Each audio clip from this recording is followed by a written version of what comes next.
This new government runs from the Tigris to the Euphrates rivers. We have a political system that was based on a social contract between all the groups, Arabs, Kurds, Syria, Christians. In this social contract, they articulated how they want to live together as diverse ethnicities and diverse religions. Bassam Ishaq is seeking support from U.S. leaders for this new government. He calls it a golden opportunity. I don't think ever any political system in the Middle East guaranteed religious freedom. If you go back hundreds and thousands of years, this has not happened. They also see a common bond. Much of our aspiration actually is in line with the American Revolution. We don't want a country where citizenship and rights are based on ethnic identities or religious identity. We want all Syrians to be equal. We believe they were all created by God equal and to be free. They also find inspiration in the Bible, where the prophet Isaiah wrote of a holy highway from Assyria, part of modern-day Syria, through Israel and Egypt. This is actually our dream, is that the highway, that the crescent will be the Isaiah crescent, Lord willing, because it's a crescent of peace and prosperity. And according to Isaiah, when this Isaiah crescent is established, it will be a blessing for the whole earth. So we are really yearning for the Isaiah crescent. Yet he says they need protection so this dream and democracy can stay alive. Ishaq says he wants to tell President Trump the existence of Christians there hangs in the balance given surrounding threats. So I would say to him, Mr. President, God is entrusting you. God has entrusted America with power and ability. Please seek God, ask God before you make the decision, so that Christianity is not eradicated from Syria and from historical Mesopotamia. Chris Mitchell, CBN News, Washington. Pat, a promising move there with a government in northeast Syria and perhaps a model for the rest of the Middle East. Well, let's hope so. I tell you, I hope our president will listen to some of this. Those Christians, believe me, will be slaughtered if the Turks take over, and they want to take over. Now, I've suggested that Kurdistan, which is a much larger group, there are 36 million Kurds. They have no country, and they want to establish a free democratic society. And there could be a Trump manifesto, just like the manifesto that declared a land for the Jews in the Holy Land.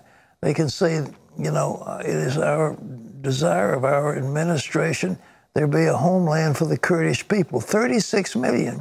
The only major ethnic group in the world that does not have its own homeland. And they're already established across northern Iraq, northern Syria, and it's a bigger group. But this democratic assembly there in northern Syria, it's a wonderful thing. But folks, if we pull out precipitately from that area, there's going to be a bloodbath of epic proportions. The Christians will be eliminated. The Yazidis will be killed, and the Kurds will be slaughtered. I guarantee it'll happen. And the president needs to be aware of this.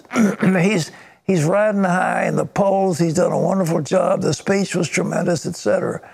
All he's got to do is issue a Trump manifesto. He doesn't have to do anything else. A Trump doctrine that says, I recognize a homeland for the Kurdish people. That's all he's got to do. The Kurds are already there. But they need American support. If the military from America pulls out, the Soviets move in, the Syrians under Bashar Assad move in, and the Iranians move in through the other part of Iraq. It'll be a bloodbath, and all those wonderful people will be slaughtered. Mr. President, please listen and write the White House, call the White House, call on the hotline. Say, we urge the president. He will listen if enough people get on the phone and call in the White House. And we cannot pull out of that thing. We just can't do it. And I'm all for bringing our troops home. Absolutely. We've been in too many wars in too many places, and I'm all for it. But in this case, all we've got to do is, nature abhors a vacuum. So if we pull out there's a vacuum, we can, the Kurdish people already have a government. They've already got a country all set up. And their people, 36 million of them, are big enough to take charge of northern Iraq and northern Syria. That is the historic land of the Kurds. And this new democratic group, God bless them, incorporated. And that prophecy in Isaiah, Syria will be blessed by God, and Israel will be my people, and there'll be a highway between Syria and Egypt, and it will go through Israel, and there'll be a third in the nation. It's going to be wonderful. But whether that's a fulfillment of that, I don't know. But one thing we cannot have on our watch is a bloodbath. We will never be able to recover from it. It'll be a stain on our nation we cannot live through. We can't have it happen. Terry. Well, coming up, some good news, promising new research on a cure for cancer. He would have almost no side effects, and in no time he would be cured completely, because the cancer cells would be completely killed, every one of them. We'll take you inside a tiny lab in Israel to meet the scientists behind this revolutionary treatment. That's next.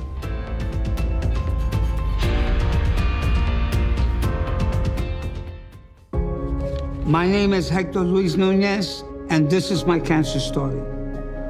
Cancer was detected on my tongue. The tumor was in stage 3, and to see something in your tongue that is the size of a golf ball, I said, if I can't sing, if I can't preach, and I can't talk, what am I going to do here? So I called Cancer Treatment Centers of America. I knew I was in the hands of good, professional, caring people. For Hector, I wanted to offer him a reconstruction that would give him the most mobility of his tongue. After the surgery, the care was awesome. I'm very happy to see that he's able to continue preaching and doing what he loves. I believe that God has purpose in my life. Today, I'm back doing what I love most. No matter what comes your way, have the faith in God. Cancer Treatment Centers of America. Appointments available now. Tomorrow, a medical miracle. How one doctor brought life to an amputee's prosthetic arm. Then, 40 years after the revolution, the Iranians are getting ready for phase 2. The Iranians want Shia Islam to be the face of Islam. Plus, a career criminal comes clean. That one day I said, I'm done. Tomorrow on the 700 Club.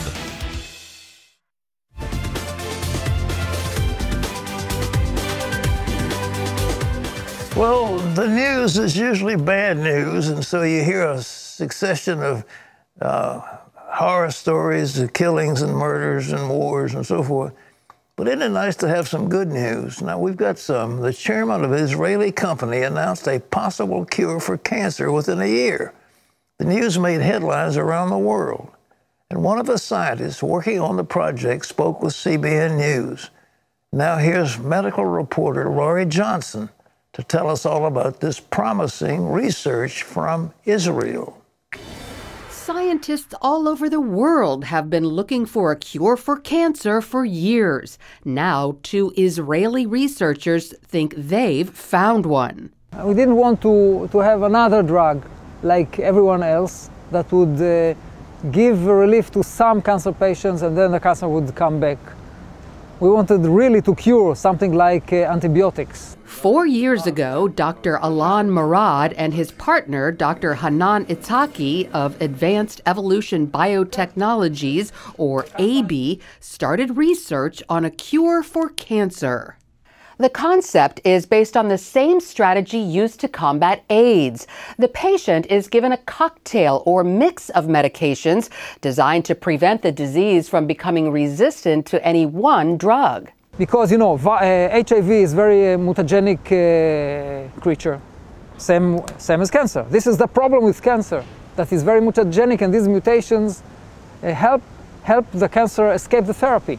Here in this tiny lab in Ness Ziona, Israel, these two scientists came up with a theory they hope will cure cancer. They call it Mutato. That stands for multi-target toxin. The main thing here is multiple targeting. Instead of attacking one target at a time, we connect together several peptides and we attack several targets at a time.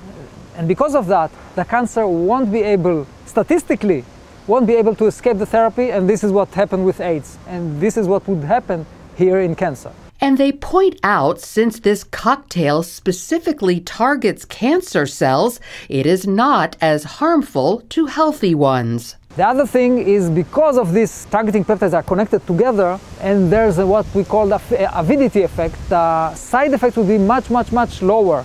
So it would be like an antibiotic.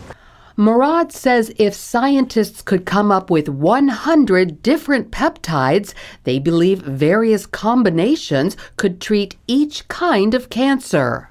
Each patient would get his own mutator that would fit perfectly his cancer.